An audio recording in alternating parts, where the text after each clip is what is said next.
jugement. Non. C'est l'âme qui passera au jugement. Parce que l'âme a des sentiments charnels. Quand nous commettons le péché, c'est l'âme qui nous influence à commettre le péché. Alléluia. Il faut faire attention. Il faut faire attention. L'âme a l'influence sur notre vie. C'est pour ça que la Bible nous dit la chair et le sang ne peuvent pas hériter le royaume de Dieu. Parce que l'âme est... Alléluia. Vraiment beaucoup d'attention. Le livre des Romains 8 et 11.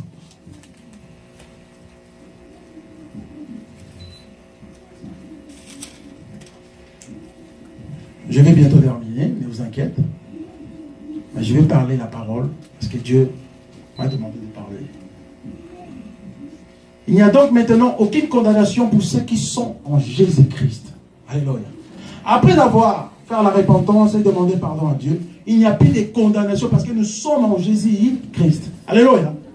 Quand tu t'es répandu devant ton Dieu et que tu as demandé pardon à ton Dieu, Dieu a pardonné tes péchés, tu ne plus condamné. Alléluia. Parce que l'Esprit de Dieu est en toi. On peut avancer. En effet, la loi de l'Esprit de vie, en Jésus-Christ, m'a franchi de la loi du péché et de la mort. Quand Jésus-Christ contemple ta vie, il va tout effacer. Il va libérer ta vie qui était dans le péché et te sauver de la mort. Alléluia. Parce que l'Esprit de Dieu est là pour sauver. L'Esprit de Dieu n'est pas là pour tuer. Alléluia. Christ est venu. Il a passé à la croix de Golgotha pour moi et toi afin que nous soyons sauvés. Alléluia. Dans la Bible, nous avons deux personnages. Nous avons la personne de Moïse qui est l'homme de la loi et Christ qui est l'homme de la grâce. Alléluia.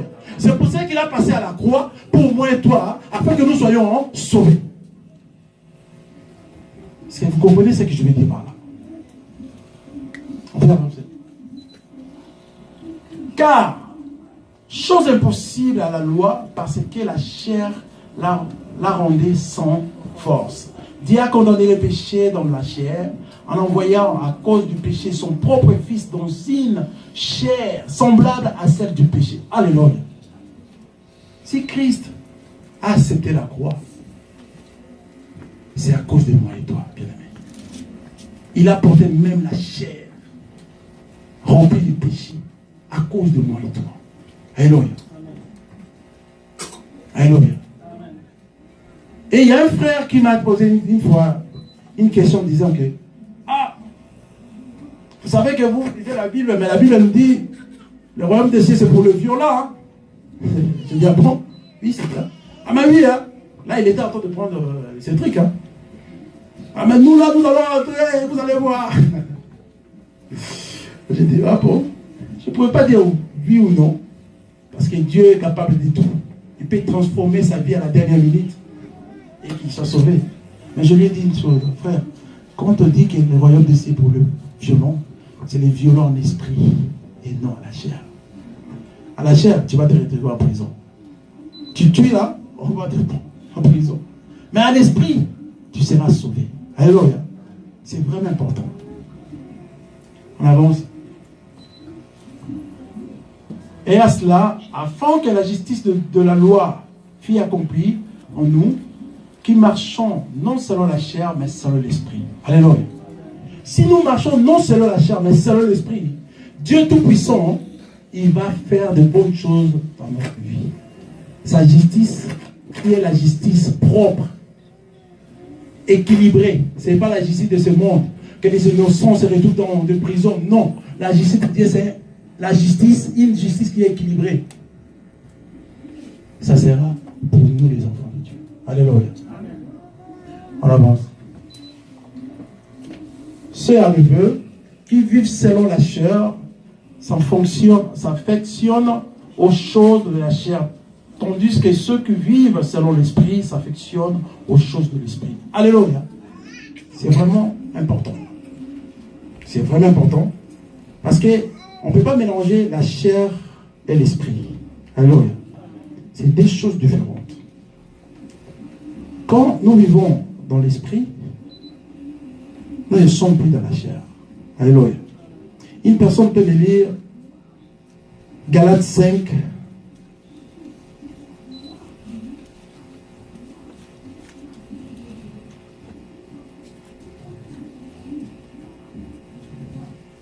Galates 5, 17, 22. Rapidement, s'il vous plaît. Galates 5, 17, 22. Moi, j'ai ma Bible en la langue portugaise. Donc, la Bible en français. La personne peut me faire la lecture.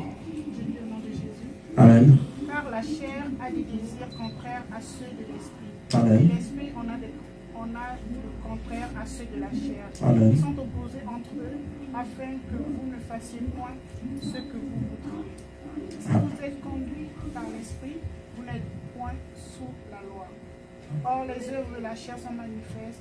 Ce sont l'impudicité, l'impureté, la dissolution, l'idolâtrie, la magie, les inimitiés, les querelles, les jalousies, les animosités, les disputes, les divisions, les sectes, l'envie, l'ivrognerie, les excès de table et les choses semblables. Je vous le dis d'avance, comme je l'ai déjà dit, que ceux qui commettent de telles choses ne mériteront point le royaume de Dieu.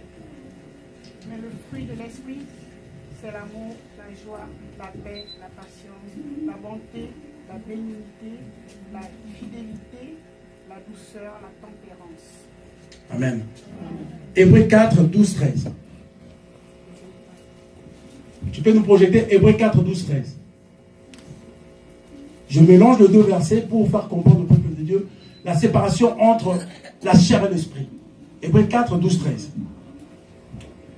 Car la parole de Dieu est vivante et efficace, plus tranchante qu'une épée, quiconque à deux tranchants, pénétrante jusqu'à partager âme et esprit. Alléluia. Alléluia. Je vais m'arrêter là. Je ne vais pas avancer au 13. Là, c'est vraiment important pour moi. Je vais juste te montrer une chose qui s'oppose. La chair s'oppose à l'esprit. Pourquoi? Parce que la Bible nous dit, c'est la parole de Dieu, ce n'est pas moi. Car la parole de Dieu est vivante et efficace, plus tranchante qu'une épée quelconque à des tranchants, pénétrante jusqu'à partager âme et esprit. Parce que ce ne sont pas une même chose. C'est des choses différentes. On ne peut pas vivre dans le péché et on se dit que nous sommes enfants de Dieu. Non. Dieu est esprit. Dieu n'est pas la chair. Alors, quand tu es né de nouveau, tu es devenu un enfant de Dieu avec l'esprit de Dieu en toi. Donc tout ce qui est la chair n'a plus d'importance à ta vie. Bien aimé, je me fais comprendre. Moi aussi avant j'étais comme ça. Un peu dedans, un pied dedans, un pied dehors. Mais quand Dieu m'a franchi, il a dit, moi j'ai besoin de toi, Lucas. C'est pas pour faire de n'importe quoi, mais pour prêcher ma bonne nouvelle. Tu dois venir les deux pieds en moi. Et c'est ça que moi je fais. Et je vous le dis, Dieu est en train d'opérer de grandes choses dans ma vie. Spirituellement. Alléluia. Car des choses charnelles, tout ce que nous voyons de richesse, ça restera. Ce sont des choses passagères. Alléluia. Mais les choses spirituelles, c'est ça qui nous donne l'accès au royaume de Dieu. Alléluia. Alléluia, bien-aimé. Ce n'est pas les choses charnelles. Non.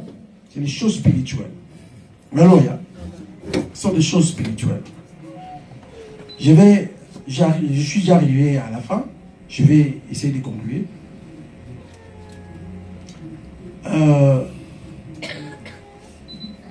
Livre d'1 Pierre, chapitre 1, au verset 14 jusqu'au verset 17. Je vais lire rapidement. Comme des enfants obéissants, ne vous conformez pas aux convoitises que vous aviez autrefois, quand vous étiez dans l'ignorance. Mais puisque celui que vous appelez est saint, vous aussi soyez saints dans toute votre conduite. Selon qu'il est écrit, vous serez saints car je suis saint. Et si vous invoquez comme Père celui qui gît selon l'œuvre de chacun, sans acception de personne, alors ça dépend de version, on peut se dire sans faire favoritisme de personne, conduisez-vous avec